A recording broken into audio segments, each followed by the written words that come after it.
नमस्कार मराठी मंडळीवर तुमच्या सगळ्यांचं स्वागत आहे। अतिशय धडाकेबाज आणि धमाकेदार असा व्हिडिओ आज तुमच्यासाठी घेऊन आलेलो आहे। शिंदेचे आमदार ठाकरेंकडे परत जाणार अशा अनेक बातम्या तुम्ही ऐकलेल्या असतील, मात्र ते का जाणार त्या पाठीमागची नेमकी कारण काय आहेत आणि कोणते शिंदेचे आमदार आहेत जे ठाकरेंकडे परत जाऊ शकतात किंवा पराभूत होऊ शकतात, त्या पाठीमागची कारणे काय आहेत ते आपण आजच्या व्हिडिओमध्ये जाणून घेणार आहोत। अब्दुल सत्तार सिल्लोड या विधानसभेचे आमदार आहेत आणि सुहास कांदे नांदगाव या विधानसभेचे आमदार आहेत। आता सिल्लोडचे जे आमदार आहेत अब्दुल सत्तार हे शिंदेंना का सोडणार हे खरं तर या ठिकाणी पाहणं महत्त्वाचं आहे। ते पराभूत होतील की नाही किंवा ते ठाकरेंकडे जातील की नाही हे सांगणं कठीण आहे, किंवा ते ठाकरेंकडे जाणारही नाहीत, मात्र ते शिंदेंना सोडणार एवढं मात्र निश्चित आहे। कारण भारतीय जनता पार्टीच्या विरोधात जो जनादेश लोकसभेला बघायला मिळाला त्यावरून त्यांना लक्षात आलेलं आहे एक अल्पसंख्याक जो वर्ग आहे किंवा एक स्पेसिफिक जो वर्ग आहे तो भारतीय जनता पार्टीवर नाराज आहे आणि त्यामुळं सिल्लोडमध्ये अब्दुल सत्तार यांना त्याचा फटका बसू शकतो याचं गणित अब्दुल सत्तार यांना चांगल्यापैकी माहिती आहे। त्यामुळं लोकसभेला रावसाहेब दानवेंचा जसा पराभव झाला जालना या लोकसभा मतदारसंघामध्ये, त्यानंतर अब्दुल सत्तार यांनी काँग्रेसचे जे विजयी उमेदवार आहेत कल्याण काळे त्यांची भेट घेतली आणि मी कल्याण काळेचा मित्र आहे, शिंदेसोबत माझा प्रासंगिक करार आहे असं दोन जे वक्तव्य होते अब्दुल सत्तार यांचे त्यावरून स्पष्ट होते। काँग्रेसची त्यांची जी जवळीक सुरू आहे त्यावरून देखील स्पष्ट होते की अब्दुल सत्तार हे विधानसभेला शिंदेंना सोडणार आणि काँग्रेस सोबत हातमिळवणी करणार असं एकंदरीत चित्र दिसतंय, शक्यता दिसते। अब्दुल सत्तार शिंदेंना सोडून काँग्रेस सोबत हातमिळवणी करतील का, काँग्रेसचा हात आपल्या हातात घेतील का, यावर तुमचं मत कमेंट बॉक्समध्ये लिहायला विसरू नका। आमचा तर्क चुकतोय की बरोबर आहे ते देखील नक्की सांगा। पुढचे जे आमदार आहेत ते आहेत सुहास कांदे नांदगावचे। हे देखील शिंदेंना सोडू शकतात किंवा त्यांचा पराभव त्या ठिकाणी होऊ शकतो। कारण काय आहे, नांदगावला 2 वेळा आमदार राहिलेले पंकज भुजबळ यांचा 2019 ला सुहास कांदे यांनी शिवसेनेच्या तिकिटावर पराभव केला। त्यावेळी जी लढत होती ती राष्ट्रवादी विरुद्ध शिवसेना अशा प्रकारची होती। शिवसेना त्यावेळी फुटलेली नव्हती किंवा राष्ट्रवादी देखील त्यावेळी फुटलेली नव्हती, 2 गट झालेले नव्हते। आता काय झालेलं आहे की शिंदे गट आणि ठाकरे गट असे 2 गट पडले आणि तिकडे राष्ट्रवादीमध्ये अजितदादा गट आणि शरद पवार गट असे 2 गट पडलेले आहेत।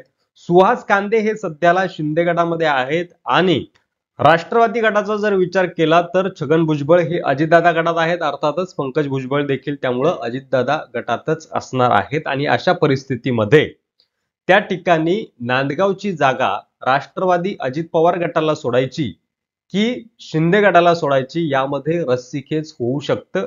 जर राष्ट्रवादीला ती जागा सुटली तर सुहास कांदेंचा पत्ता तसाही कट होतोय। भुजबळ आणि त्यांचं जे वैर आहे, राजकीय वैर, हे जगजाहीर आहे, तुम्हाला सगळ्यांना माहितीच आहे।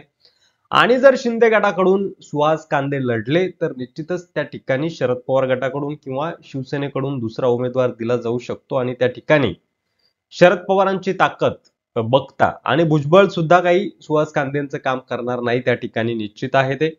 त्यामुळे सुहास कांदेंचा एकतर पराभव होऊ शकतो किंवा जर टफ फाईट घडून आणायची असेल सुहास कांदे यांना तर त्यांना ठाकरे गटात परत जावं लागेल आणि तेव्हा मग अजित पवार गटाकडून पंकज भुजबळ विरुद्ध ठाकरे गटाकडून सुहास कांदे अशी लढत त्या ठिकाणी होऊ शकते।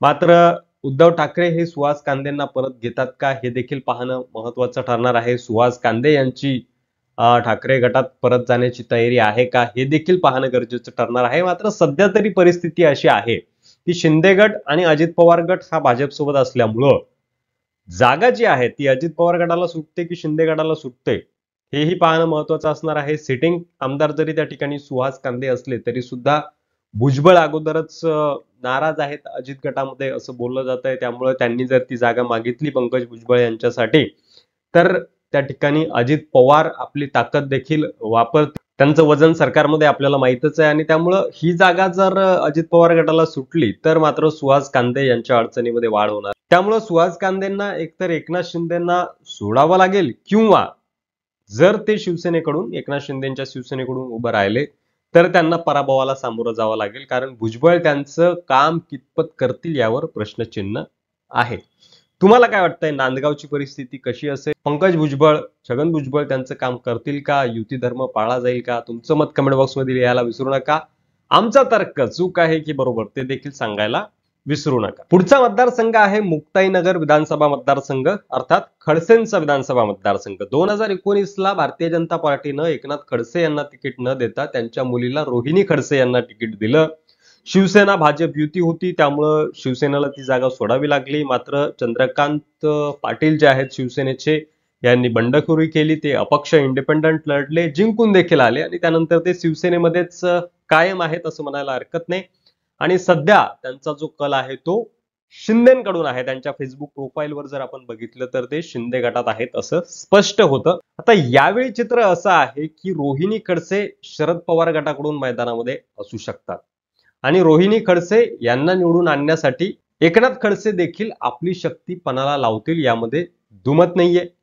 शिंदेच्या शिवसेनेकडून जर चंद्रकांत पाटील मैदानामध्ये उतरले तर त्या ठिकाणी चंद्रकांत पाटील आणि रोहिणी खडसे यांच्यामध्ये अटीतटीचा सामना त्या ठिकाणी होऊ शकतो. चंद्रकांत पाटील जर उद्धव ठाकरेंच्या शिवसेनेत परत गेले किंवा उद्धव ठाकरेंकडे परत गेले आणि रोहिणी खडसे यांच्या जागी जर शरद पवार यांचा राष्ट्रवादी गट आणि उद्धव ठाकरे यांचा शिवसेना गट यांनी दोघांनी मिळून जर चंद्रकांत पाटील यांच्या नावाशी सहमती दर्शवली आणि रोहिणी खडसेंना थांबवलं आणि चंद्रकांत पाटील यांना जर तिकीट मिळालं तर मात्र मग भाजप त्या ठिकाणी जिंकून येऊ शकणार नाही अशी परिस्थिती आहे. त्यामुळं चंद्रकांत पाटील यांना ठाकरे गटात जाऊन ठाकरेंनी ती जागा आपल्याकडे ठेवावी आणि त्यानंतर चंद्रकांत पाटील ठाकरेंच्या शिवसेनेकडून मैदानात असावे अशी परिस्थिती जर चंद्रकांत पाटील निर्माण करू शकले तर विजय सोपा आहे. मात्र जर चंद्रकांत पाटील एकनाथ शिंदे यांच्या शिवसेनेकडून मैदानात असतील तर अर्थातच त्यांचा सामना रोहिणी खडसे यांच्यासोबत होऊ शकतो.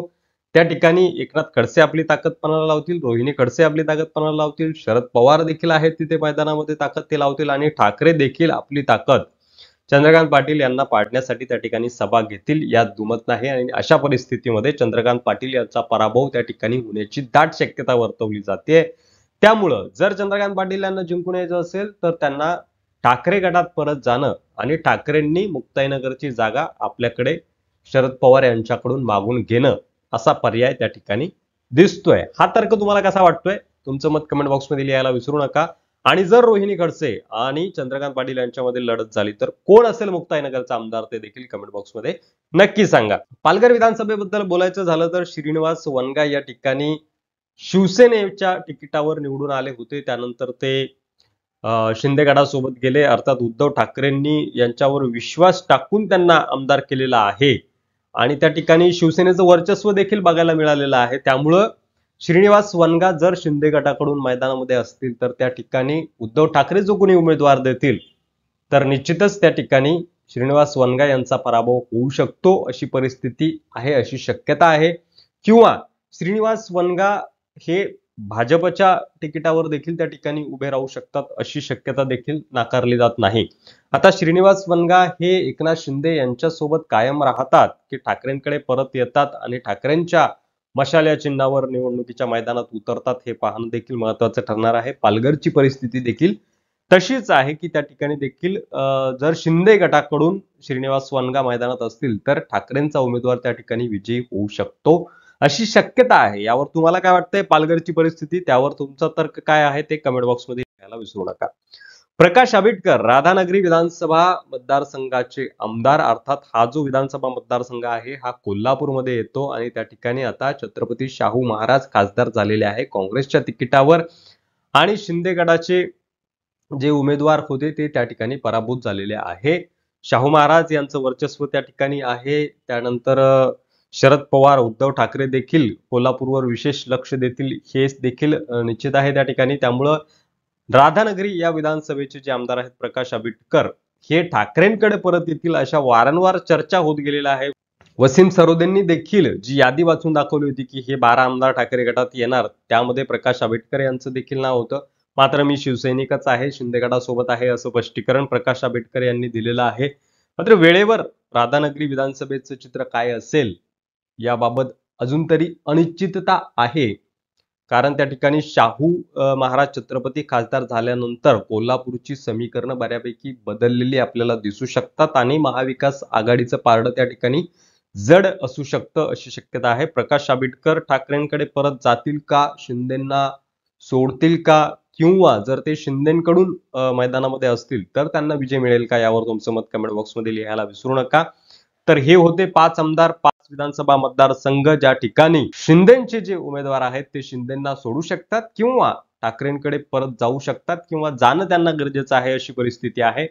तुम्हाला काय वाटतंय, तुमचं मत कमेंट करायला विसरू नका. व्हिडिओ आवडला असेल तर लाईक करा आणि जास्तीत जास्त शेअर करायला देखील विसरू नका. पुन्हा भेटू पुढच्या व्हिडिओमध्ये. तोपर्यंत रजा घेतो. धन्यवाद. जय महाराष्ट्र.